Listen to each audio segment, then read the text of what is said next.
Assalamualaikum warahmatullahi wabarakatuh. Salam sejahtera bagi kita semua. Shalom, Om Swastiastu, Namo Buddhaya, salam kebajikan. Yang terhormat Bapak M. Alfi Pratama, S.Phil MPhil, selaku dosen mata kuliah logika. Perkenalkan, saya Siti Salona Fatia dengan NPM 2300413. Saya mahasiswa semester 2 di Fakultas Ilmu Hukum Universitas Pasundan, Bandung.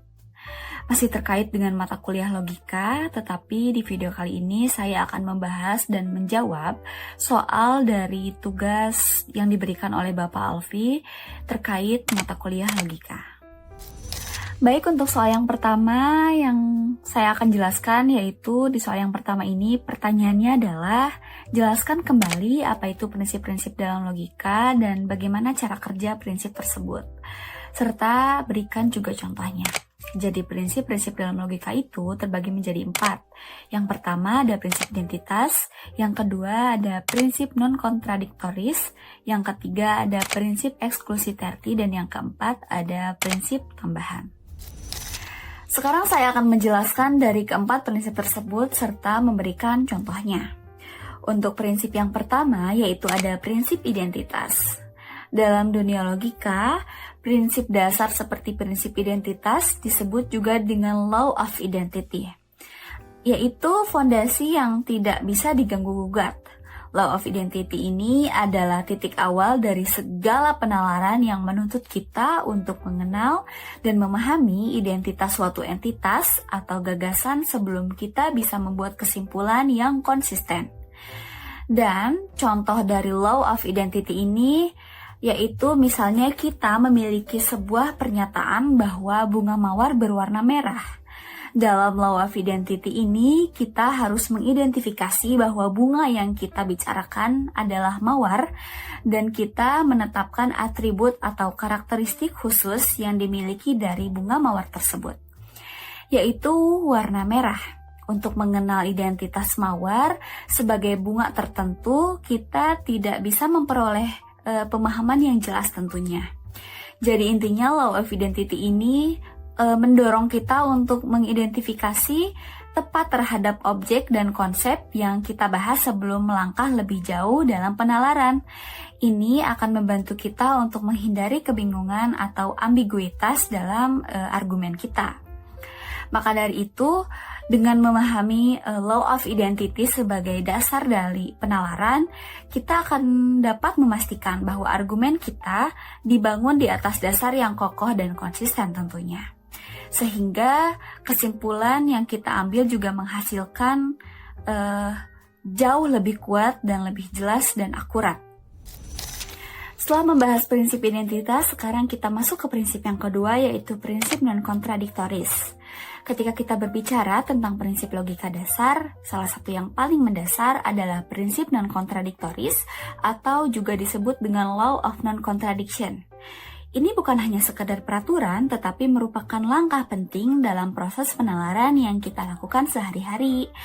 Law of non-contradiction ini menegaskan bahwa dalam setiap pernyataan tidak mungkin untuk kedua nilai kebenaran dan ketidakbenaran untuk berlaku secara bersamaan. Jadi untuk contoh dari law of non-contradiction ini adalah katakanlah saya membuat pernyataan kucing itu hitam. Sekarang, menurut law of non-contradiction, pernyataan ini hanya bisa benar atau salah.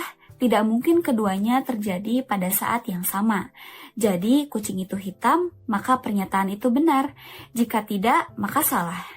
Tidak ada ruang untuk ambigu dalam logika ini. Maka, law of non-contradiction ini menegaskan bahwa sebuah pernyataan harus memiliki nilai kebenaran yang jelas dan konsisten. Ini adalah fondasi dari argumen yang logis dan konsisten. Jadi dengan memahami dan menghormati law of non-contradiction ini, kita dapat membangun argumen yang kokoh dan konsisten tentu. Ini adalah fondasi dari penalaran yang kuat dalam segala bidang kehidupan. Setelah dari prinsip non-kontradiktoris, sekarang kita masuk ke prinsip yang ketiga, yaitu prinsip exclusivity. Prinsip ini disebut juga dengan law of excluded middle. Ini adalah sebuah prinsip dalam logika yang mengatakan bahwa tidak ada kemungkinan ketiga. Prinsip ini menegaskan bahwa dalam suatu pernyataan, entah pernyataan itu benar atau salah, tidak ada pilihan lain di antaranya. Contoh konkret dari law of excluded middle ini adalah misalkan kita memiliki pernyataan sekarang adalah hari Senin. Menurut law of excluded middle, pernyataan tersebut hanya bisa benar atau salah. Tidak mungkin ada keadaan di mana pernyataan itu sebagian benar dan sebagian juga salah. Ini menegaskan bahwa dalam setiap situasi, pilihan terus menjadi salah satu dari dua tanpa opsi tengah. Maka dari itu, law of excluded middle ini menuntut kita untuk mengambil sikap yang pasti dalam menentukan kebenaran dan ketidakbenaran dalam suatu pernyataan. Ini membantu kita untuk menghindari kebingungan dan ambiguitas dalam berpikir dan berargumen. Jadi, memahami law of excluded middle, kita dapat memastikan bahwa argumen kita dibangun atas dasar kejelasan dan kepastian, sehingga meningkatkan kekuatan dan ketepatan kesimpulan kata. Dan untuk prinsip yang keempat atau yang terakhir yaitu ada prinsip tambahan. Selain ketiga prinsip kardinal atau utama yang tadi yang sudah saya bahas, yang menjadi dasar awal penalaran, ada dua prinsip tambahan yang tidak kalah penting tentunya. Yang pertama ada prinsipum rationis sufficientis atau RS dan principle of don't go beyond the evidence. Untuk prinsip RS atau prinsip rasionalitas yang mencukupi, yaitu menuntut kita untuk memiliki alasan yang memadai untuk mendukung kesimpulan kita. Dalam penalaran, kita harus memiliki dasar rasional yang cukup kuat untuk membuat kesimpulan yang sah gitu. Dan untuk prinsip principle of don't go beyond the evidence, prinsip ini mengingatkan kita untuk tidak melampaui bukti yang tersedia dalam proses penalaran. Jadi kita harus memastikan nih bahwa kesimpulan kita didasarkan pada bukti yang ada, tanpa membuat asumsi atau spekulasi yang tidak mendukung atau tidak didukung oleh data atau fakta yang jelas.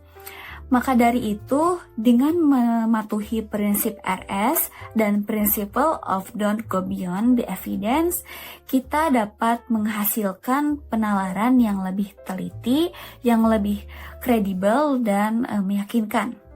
Ini penting untuk memastikan bahwa argumen kita terjaga dari kesalahan logis dan disertai dengan bukti yang memadai.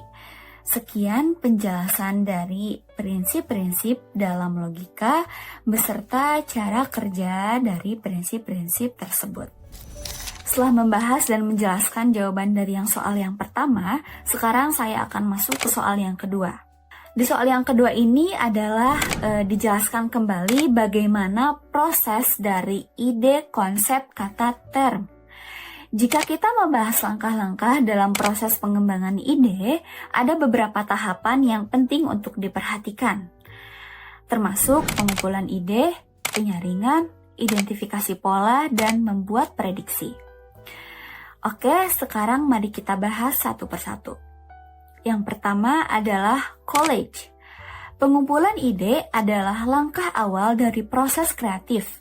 Ini melibatkan pengumpulan berbagai gagasan atau saran yang relevan dengan topik atau proyek yang sedang kita kerjakan. Misalnya, jika kita akan mengadakan acara kampus, kita perlu mengumpulkan ide tentang tema acara, kegiatan yang akan diadakan, dan sebagainya. Setelah collage, tahapan yang kedua adalah claim. Setelah kita mengumpulkan ide, kita akan masuk ke tahap pembersihan atau penyaringan ide. Ini penting untuk memastikan bahwa hanya ide yang penting saja, yang relevan saja, dan yang bermanfaat saja yang tetap ada di konsep tersebut. Dan kita harus membuang ide-ide yang tidak sesuai dan tidak relevan dengan tujuan akhir kita. Setelah ke tahap claim tadi, kita akan masuk ke tahap yang ketiga yaitu identify pattern. Setelah menyaring ide, kita akan masuk ke tahap mengidentifikasi pola. Ini adalah proses di mana kita mencari pola atau tema yang mungkin muncul di antara ide-ide yang tersisa. Misal, jika tema berkelanjutan muncul beberapa kali, itu bisa menjadi pola yang menarik untuk dijelajahi lebih lanjut. Setelah identifikasi pola, kita akan masuk ke tahap yang terakhir, yaitu make prediction. Di tahap yang terakhir ini adalah membuat prediksi. Setelah kita mengidentifikasi pola-pola tersebut, kita dapat membuat prediksi tentang bagaimana sih ide-ide tersebut akan berkembang atau berinteraksi dengan masa depan. Ini membantu kita merencanakan langkah-langkah selanjutnya dalam pengembangan ide atau konsep.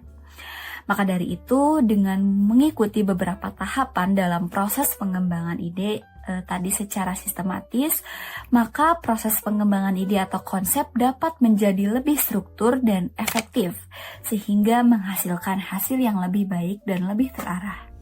Setelah menjelaskan jawaban dari soal yang kedua, sekarang kita akan melanjutkan ke soal yang ketiga. Jadi, soal yang ketiga ini adalah jelaskan kembali apa itu term konotatif dan juga denotatif, serta berikan juga contohnya. Jadi ketika kita berbicara tentang term konotatif atau kiasan, ini merajuk pada jenis atau kategori yang lebih umum dari suatu objek atau konsep.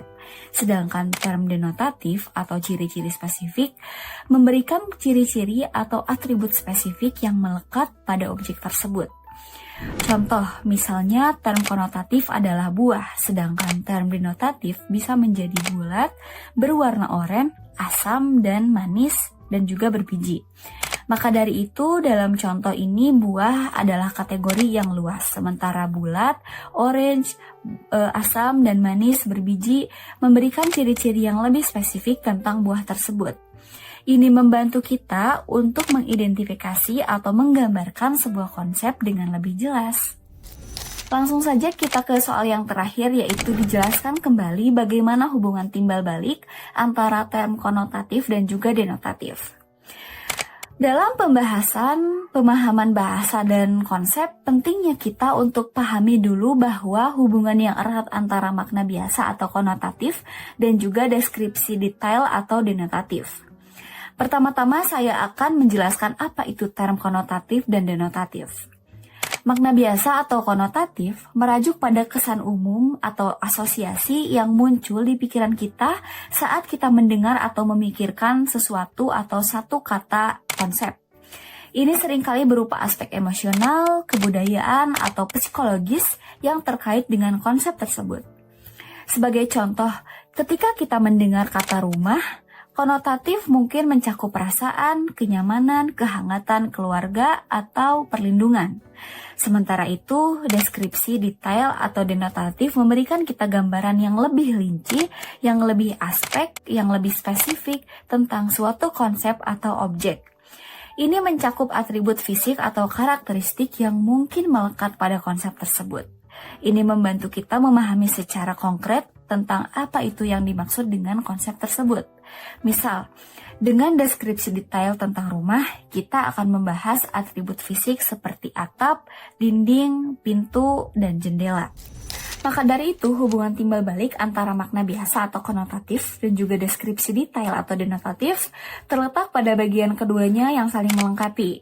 Makna ini memberikan landasan atau asosiasi emosional yang membantu kita untuk memahami konsep secara umum dengan lebih luas dan juga subjektif. Di sisi lain, deskripsi detail memberikan informasi yang lebih konkret dan juga objektif tentang atribut atau ciri-ciri yang melekat pada konsep tersebut.